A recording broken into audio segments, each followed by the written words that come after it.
তোমরা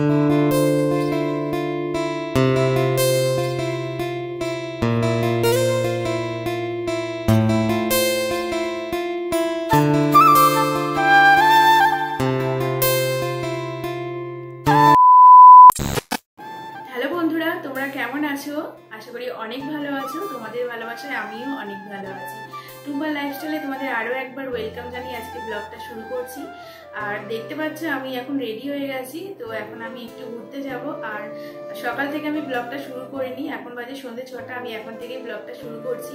আজকে তোমাদের দাদাভাইয়ের ছুটি আছে, বললো একটু ঘুরতে নিয়ে যাবে। আর আমাদের বাড়ির পাশে এখানে না মেলা হচ্ছে, কিছুদিন আগে রথের মেলা হয়েছে, সেই মেলাটা এখনো ভাঙেনি, মানে এখনো চলছে, কিছুদিন পরে শেষ হয়ে যাবে। তো এখন মেলাটা চলছে, এখন তোমাদের দাদাভাই বললো তো চলো ঘুরে আসি একটু মেলায়, রথের সময় যাওয়া হয়নি। তো সেই জন্য আমি রেডিও হয়ে গেছি আর মেলায় যাব। তো আমি মেলায় গিয়ে কি কি করি, কি কি কিনি, তোমরা সেগুলোই দেখতে পাবে। আশা করি তোমাদের অনেক ভালো লাগবে, ভিডিওটা পুরোটা দেখতে থাকো। তোমাদের দাদা ভাইয়ের সাথে না অনেক দিন পরে বেরোলাম, যার জন্য আজকে ভীষণ ভালো লাগছিল। আর ও অন্যদিন আমি বায়না করি ঘুরতে নিয়ে যাওয়ার জন্য, কিন্তু ও রাজি হয় না। কিন্তু আজকে দেখলাম ও নিজেই বললো চলো কোথাও ঘুরে আসি, জানে যে বাইরে অনেক দিন বেরোচ্ছি না, তো সেই জন্য মনটাও খারাপ হয়ে যাচ্ছে, সেই জন্য বললো যে চলো একটু ঘুরে আসি। আর মেলায় যাব এটা কিন্তু ঠিকই ছিল না, ও নিজেই বললো যে চলো মেলা থেকে ঘুরে আসি। সেই জন্য মেলায় বেরিয়ে পড়লাম দুজন মিলে। আর গল্প করতে করতে কখন যে মেলার সামনে চলে এসেছি বুঝতেই পারলাম না। আর এখানে না আর একটু পরেই মেলা, তো দেখো দূরে লাইটিংগুলো। সামনে চলে এসেছি আর তোমাদের দাদাভাই দেখো গাড়ি রাখছে, তো চলো মেলার ভিতরের দিকে ঢোকা যাক। আজকে কিন্তু ওয়েদারটা ভীষণ ভালো, একটুও বৃষ্টি হয়নি। অন্যদিন কোথাও বেরোলেই তার আগে এক পশলা বৃষ্টি হয়ে যায়, কিন্তু আজকে দিনটাও যেমন ভালো আর মনটাও সেরকম ভালো। তো মেলার ভিতরে ফাইনালি ঢুকে গেলাম। আর এখানে না অনেক দোকান বসেছে, তো চলো আস্তে আস্তে করে দোকানগুলোতে যাওয়া যাক।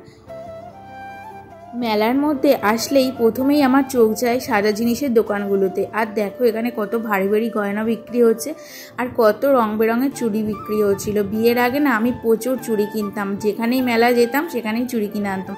আর চুড়িটা আমার ভীষণ ভালো লাগে, তখন কিন্তু অতটা সবাই চুড়ি পরতো না, কিন্তু আমার ভীষণ ভালো লাগতো। আমি বিয়ের আগে অনেক চুড়ি পরেছি। আর জানো তো এখানে অনেক ভারী ভারী দুল বিক্রি হচ্ছিল, আর মানে বড় বড় দুল। তো সেই দুলগুলো দেখতেই ভালো লাগে, কিন্তু আমি কিনতেও ভালো লাগে, কিন্তু পরতে গেলে না কানটা বড্ড ভারী হয়ে যায় আর খুব ব্যথা করে।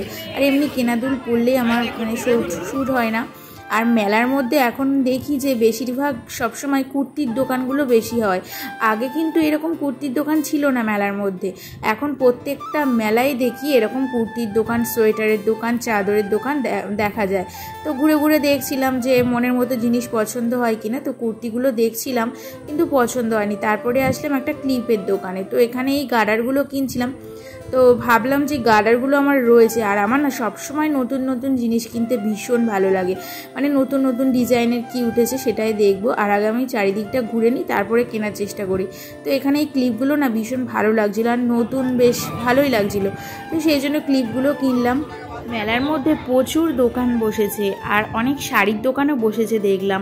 তারপরে আমি আসলাম এই দিকটাতে, আর দেখি এখানে বাচ্চাদের খেলনার দোকান বসেছে, আর সাইডে ছিল ব্যাগের দোকান। আমার না ব্যাগ কেনার প্রচুর নেশা, আমার খুব ভালো লাগে ব্যাগ কিনতে, যেখানেই যাই ব্যাগ কিনি আমি।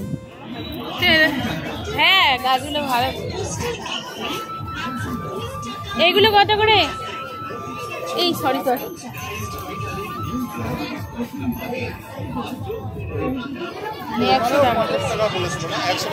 টাকা। আর নিচের গুলো তো ভালো। এইসব জিনিসগুলো দিয়ে ঘর সাজাতে না ভীষণ ভালো লাগে, কিন্তু আমি কিনলাম না, কারণ আমাদের বাড়ির সামনে, তোমরা আগে আমার ব্লগ যদি দেখে থাকো পুরনো ব্লগ, তো দেখতেই পাবে আমাদের বাড়ির সামনে রতন গাছের মেলা হয়। তোমাদের দাদাভাই বলল যে ওই মেলা থেকে কিনে দেবে, সেই জন্য আমি আর কিনলাম না। আর এই ব্যাগের দোকান থেকে কিন্তু আমি যতই ঘুরে ফিরি, আমি আবার সেই ব্যাগের দোকানেই এসে দাঁড়াচ্ছিলাম, কারণ আমার না ভীষণ ভালো লাগে ব্যাগ কিনতে। তো ভাবছিলাম আজকে আমি ব্যাগ কিনেই যাব। তখন তোমাদের দাদাভাই বলল ঠিক আছে একটা ব্যাগ কেনো। তো আমি কিন্তু একটা ব্যাগ কিনেছিলাম, আর কি ব্যাগ কিনেছি এই ভিডিও শেষে তোমাদেরকে দেখাবো।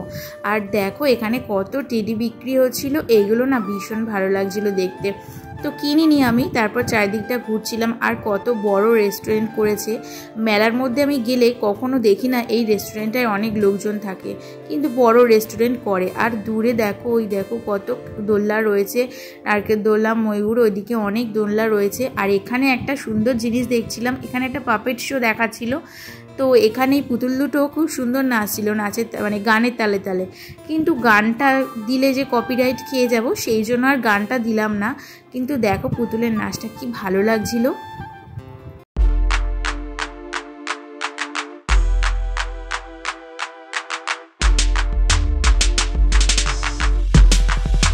অনেকক্ষণ ঘুরছিলাম, তারপর তোমাদের দাদাভাই বললো চলো একসাথে দুজন মিলে ফটো তুলি।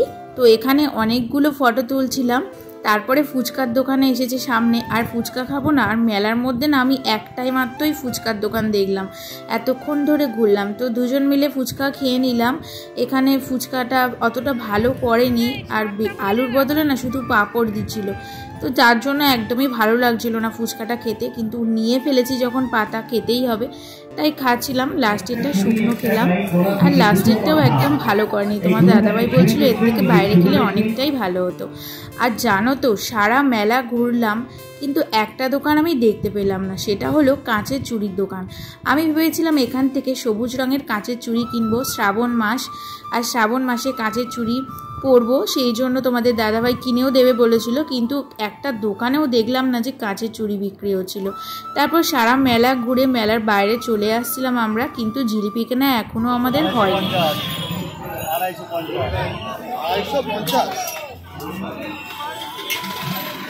এটা 250 না, ওইটা 250 না, অনেক দাম বলছে।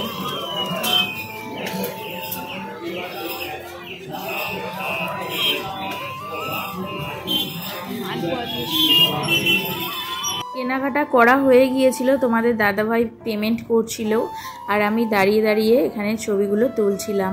মেলা দেখা হয়ে গেছে, আর এই যে জিলিপি কিনেছি, ব্যাগও কিনেছি। তো কিনে তোমাদের দাদাভাই গেছে এখন গাড়ি বার করতে, আমি সেই জন্য দাঁড়িয়ে আছি। একটু মন খারাপ লাগছিল, কারণ কাচের চুড়ি পেলাম না, সারা মেলা ঘুরলাম। তো সেই জন্য তোমাদের দাদাভাই বলছিল যে চলো বাজারের দিকে যাই, ওখানে হয়তো কাচের চুড়ি পাওয়া যাবে।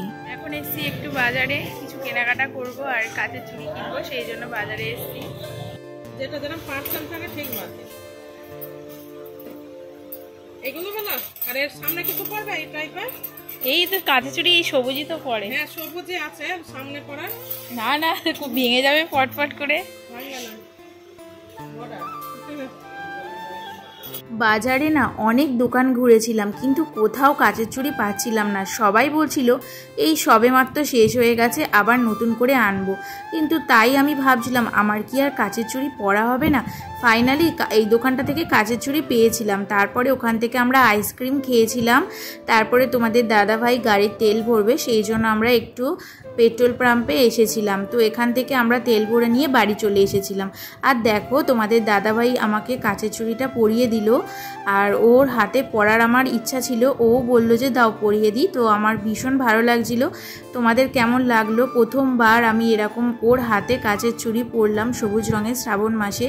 তোমাদের কেমন লাগছে জানিও বন্ধুরা, আমার কিন্তু ভীষণ ভালো লেগেছে। তো ফাইনালি চুড়িগুলো পরে নিলাম, আর হাতে দেখো অল্প পরেছি, বেশি আমার পরতে ভালো লাগে না, সেই জন্য। বন্ধুরা বাড়ি চলে এসেছি, আর আজকে তো মেলায় ভীষণ আনন্দ করলাম, অনেকদিন পরে বেরোলাম, আর মনটাও ভীষণ ভালো লাগছিল। অনেকদিন ধরে বাড়িতে আছি, কোথাও যাওয়া হচ্ছিল না, আর বৃষ্টির কারণে তো বেরোনোই হয় না। তো আজকে তোমাদের দাদা ভাইয়ের সাথে অনেকদিন পরে বেরোলাম, ভীষণ ভালো লাগছে, আর খুব মজা করলাম। আর তোমাদের ব্লগটা কেমন লাগলো অবশ্যই কিন্তু জানিও। আর বাড়ি এসে তোমাদের দাদা ভাইয়ের কাছ থেকে দেখো এই চুড়ি দুটো পরে নিয়েছি, আর বেশি পরিনি, কারণ কাচের চুড়ি তো আর বেশি আমার ভালো লাগে না। তো শ্রাবণ মাসে তোমাদের দাদাভাই পরিয়ে দিল, তো কেমন হয়েছে জানিও। আর মেলা থেকে আমি এই ব্যাগটা কিনেছি, এই ব্যাগটা নিয়েছি 100 টাকা। তো ব্যাগটা সিম্পল, আমার বেশি কাজ ভালো লাগে না, জন্য সিম্পল একটা ব্যাগ কিনেছি। তো তোমাদের কেমন লাগলো বলো।